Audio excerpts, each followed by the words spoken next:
काल के वाक्यों में हमें अगर स्ट्रेस देना है या कोई घटना या वाक्य हमें जोर दे के कहना है तो ये बात हम कैसे कह सकते हैं, ये आज हमें इस वीडियो में देखना है।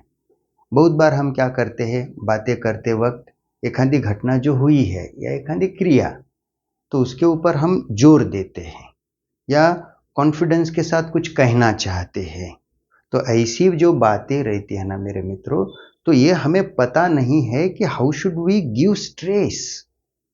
तो ये आज हमें देखना है।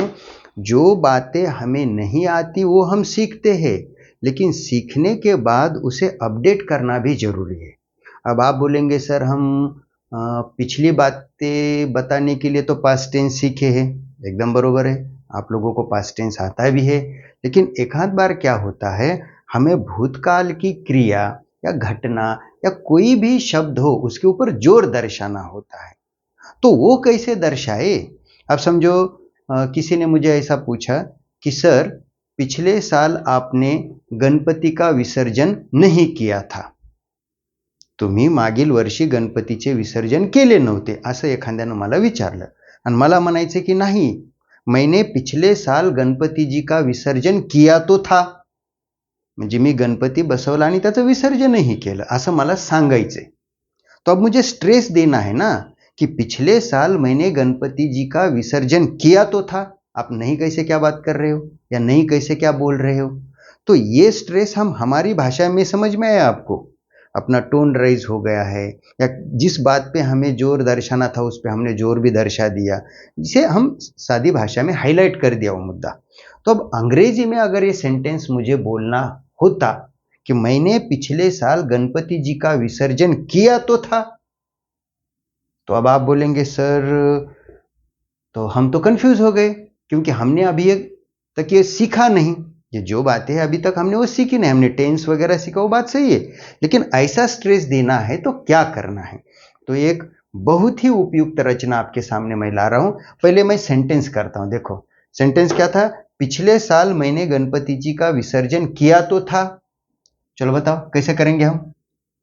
सेंटेंस होना चाहिए, अब आई, मैं मेरे बारे में बात कर रहा हूं, मैंने, आई, तो यहां पे स्ट्रेस के लिए आता है मेरे मित्रों डिड। जो हम डिड निगेटिव इंट्रोगेटिव और इंट्रोगेटिव निगेटिव में लिया करते थे, अब यहां पे अफर्मेटिव में मैं ले रहा हूं।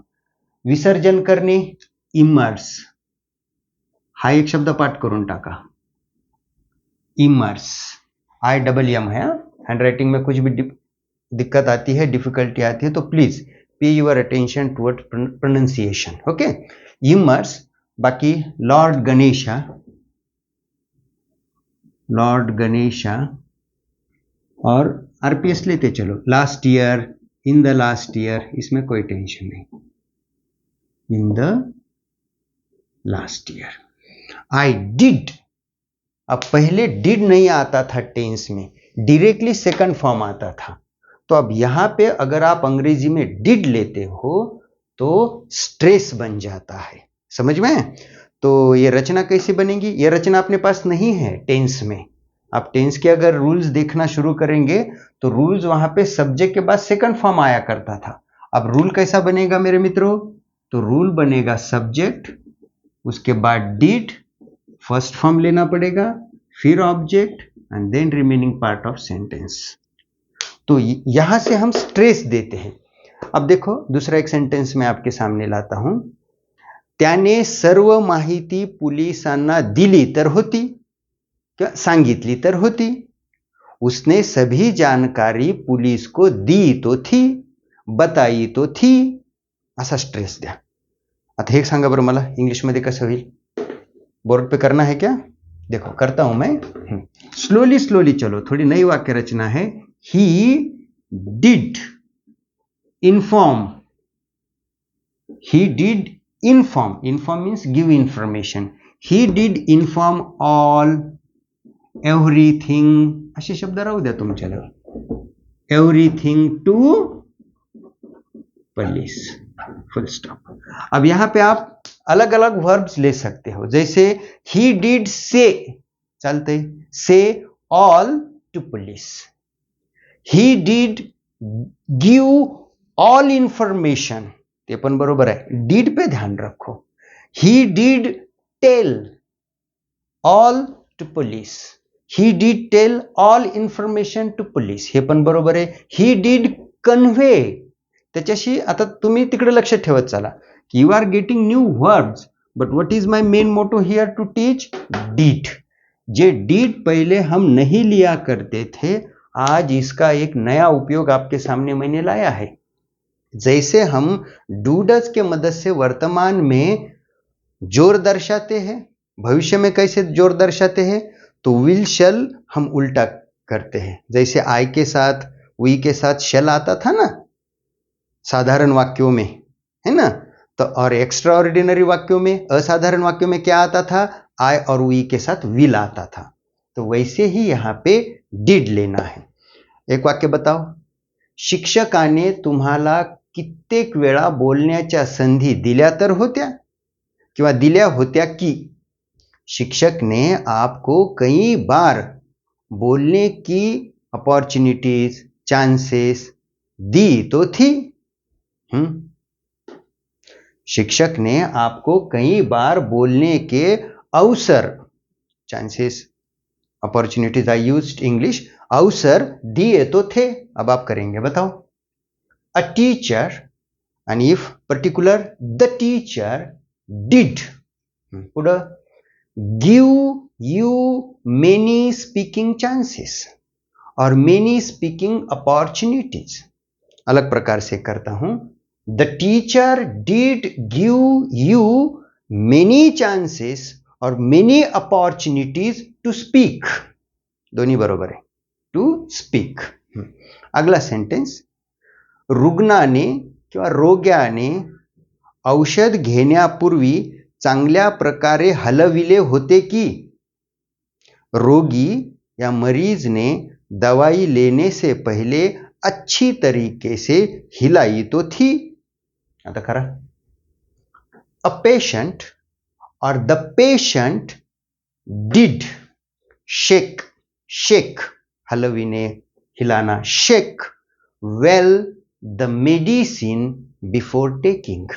Before taking, this is prepositional construction. उसके भी वीडियोस उपलब्ध है, आप लोग देखा करो. prepositional sentences, by, after, while, before, ये मैंने दिए हैं, आप लोग थोड़ा सा देखते चलो. before taking.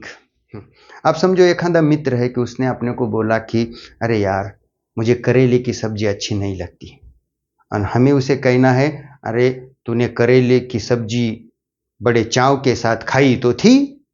अभी अंग्रेजी में सेंटेंस कैसे हो जाएगा? तुमने करेले की सब्जी बड़े चाव के साथ खाई तो थी. करा. You did eat, eat what? Bitter gourd, bitter gourd, करेला, bitter gourd with taste. You did eat bitter gourd with test.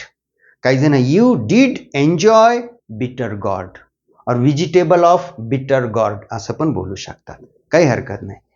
Focus यहां पे रहने दो. ये हम नहीं यूज करते. अपने बहुत से छात्र, टीचर्स या प्रोफेसर्स इसका यूज ही नहीं करते स्ट्रेस देने के लिए. है अपने पास एक रास्ता, लेते चलो. एक सेंटेंस में ये बताना चाहूंगा. डॉक्टर बाबासाहेब आंबेडकरांनी सर्व मागास जातींना आरक्षण दिले तर होते.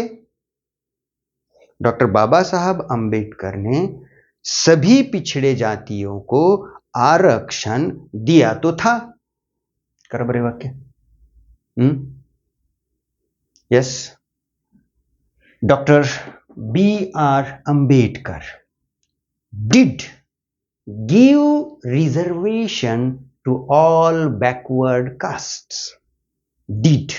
Dr. B.R. Ambedkar did give reservation to all backward castes. Okay, my friends. एक शेवटचं वाक्य घेतो. त्या आरोपीने कायद्यातील पळवाटेचा फायदा घेतला तर होता. उस आरोपी ने कानून के कमजोरी का लाभ लिया तो था. कसं करतात?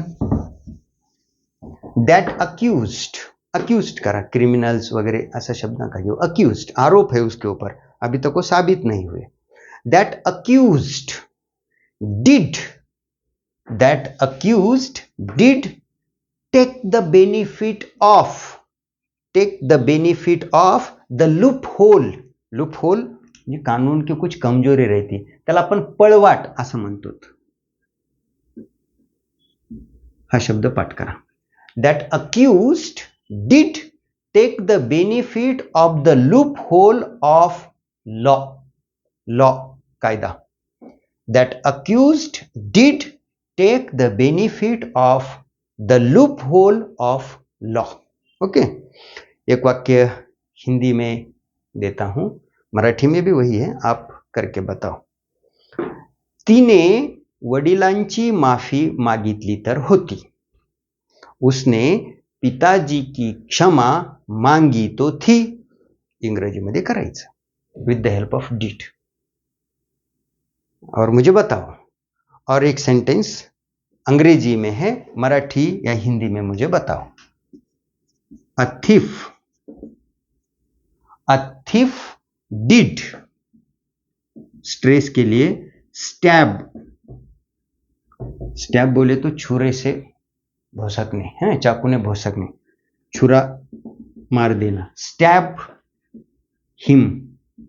ये वाक्य हिंदी में या मराठी में मुझे बताओ. तो ध्यान में आया मेरे मित्रों, डिड का उपयोग हम सीखे हैं सिंपल पास्ट टेंस में, लेकिन यहाँ पे डिड का उपयोग बहुत ही महत्वपूर्ण है. हम भूतकाल की वाक्य रचनाओं में स्ट्रेस देते हैं, कॉन्फिडेंस बताते हैं या एक्स्ट्रा ऑर्डिनरी सेंटेंस हम इसके मदद से दर्शाते हैं. Okay, I will stop here. Thank you.